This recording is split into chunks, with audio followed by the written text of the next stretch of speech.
Push it to the back and move it to the front.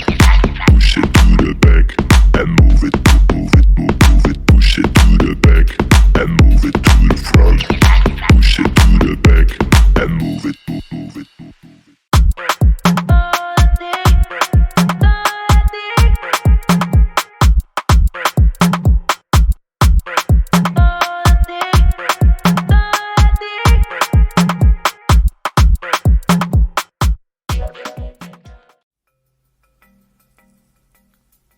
Next to drawing ellipses, drawing cylinders is one of the most important skills car designers need to have. A cylinder is essentially two ellipses connected together.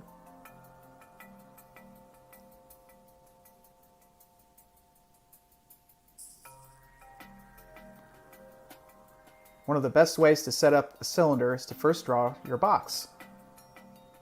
This time we're going to draw a box that is fairly tall and narrow, equal in length and width, but much taller in height.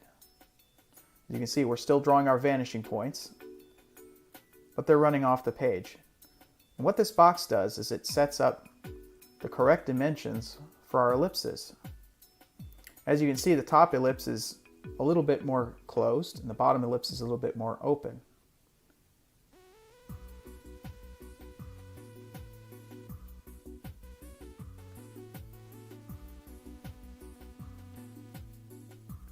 What we're doing now is we're drawing that same rectangular object, but laid over on its side. As you can see, the face of that object is setting up our ellipses again. The ellipse that's closest to us is more foreshortened, and the one that's farther away is more open. Now, ellipses have what is called a major axis and a minor axis. The major axis is the longest part of the ellipse, and the minor axis is the shortest part of the ellipse. And they're always 90 degrees apart from each other. So no matter what orientation your ellipse is, that major axis and that minor axis are 90 degrees. And that's very, very, very important to remember.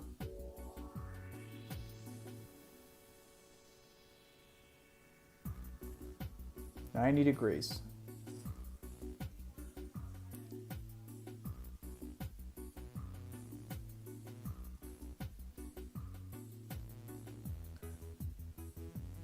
So here we are again. We're going to draw our elongated box.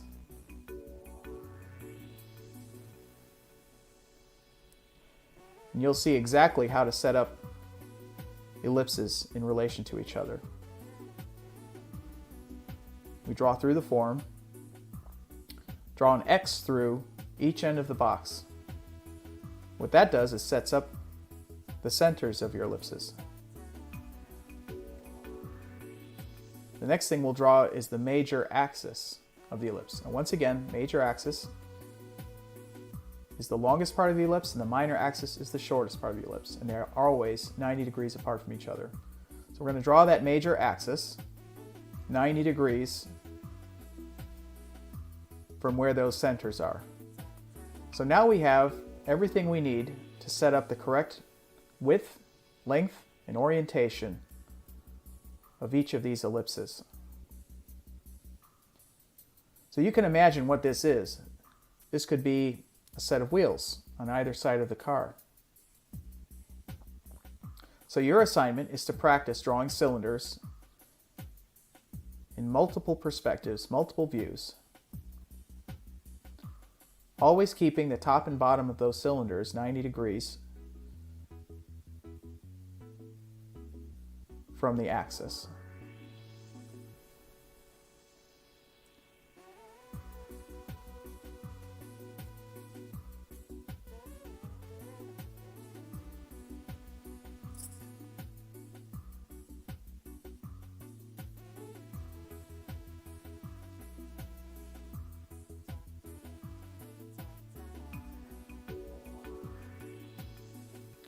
As you get better, you'll see you don't need to draw the box every time, but it really does help to set things up.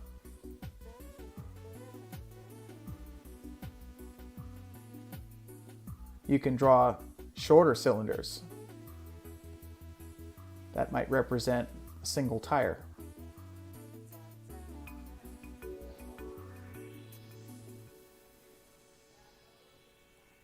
Just keep practicing. This is probably the single most important skill any car designer needs to have. And you'll see, as we begin to draw entire vehicles, how all of this comes together.